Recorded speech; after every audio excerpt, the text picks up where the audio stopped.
Are you getting ready to take the Praxis Educational Leadership Administration and Supervision exam? That is test code 5412. If that is something you're looking for, you're in the right spot. My name is Bettina, a 5-year high school English teacher and test prep expert at study.com. Today, we are going to be focusing on the subtopic of instructional leadership. We'll be walking through a series of questions and trying to find the best answer for each. All right, let's get started. Problem number 1 reads, in a professional learning community, PLC, what is the most effective strategy for a school leader to use to encourage participation and collaboration among teachers?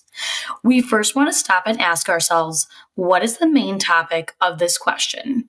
It is finding an effective way to encourage participation and collaboration among teachers.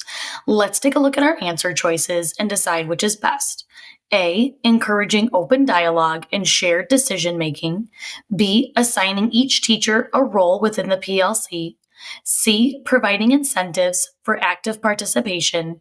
D, mandating attendance at all PLC meetings. Looking at letter B, assigning each teacher a role, this is going to limit the teacher on when they cannot participate in the meeting. For example, if they're attendance duty or if they are the note taker or scribe, they may not be able to participate actively or collaborate with others as much. So that would have us eliminate option B. Letter C also has some negative word choice, as the main word to focus is incentives.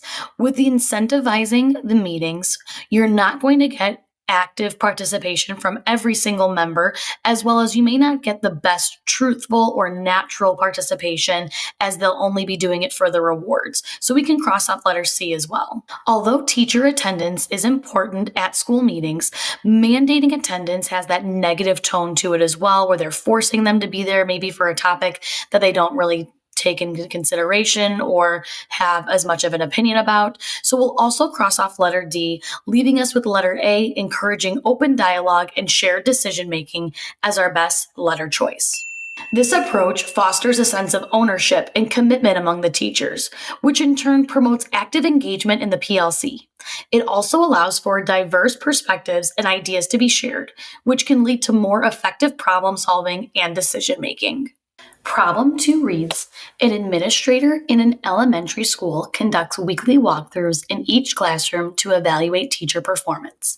When performing a walkthrough in a 5th grade classroom, the administrator notices a class discussion lacks the degree of rigor they expect from 5th graders.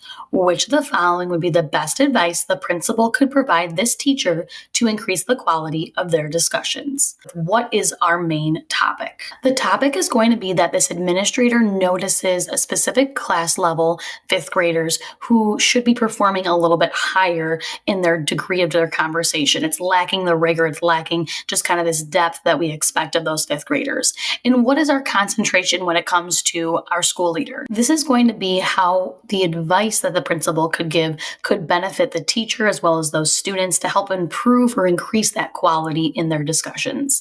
Let's take a look at our answer choices. Letter A, assign more homework each night. B, focus on managing their class time more efficiently. C, provide additional time for the silent reading of course materials. D, develop and implement higher level questions. So to begin with, if we look at letter choice A, it's not going to align with what we're asking here. It's because the students are doing their work. They're just not going into depth of it. So adding and piling on more homework is not going to be the solution we're looking for. For letters B and D, of course, we always try to help our students in terms of time management as well as improving in their reading comprehension skills. However, for us to dig deeper, these are not going to be 2 options that are going to help us in terms of helping them to get deeper into their analysis and to talk and expand on their thoughts more, leaving us with D, develop and implement higher level questions as our correct answer choice. We want to guide our students, especially as the adults in the building, in helping them to develop these analytical, and critical thinking skills. By doing this, if we ask them the appropriate questions, higher level, deeper level, whatever they may be, this is going to help probe them and help get them into thinking at that deeper level. We can be that stepping stone to help provide them in the scaffolded approach of us helping them with those questions first for them to eventually do these skills and work with these skills on their own. Problem 3 reads, what is the most effective way for a school leader to evaluate the effectiveness of a professional learning community, PLC? So first off, what is our main topic? It is in regards to the effectiveness of a professional learning community. Now, what is our role of our school leader, or what are we asking of them? It's going to be having them find the most effective way to evaluate this effectiveness. Let's take a look at our answer choices. A, by observing PLC meetings. B, by surveying teacher satisfaction with the PLC.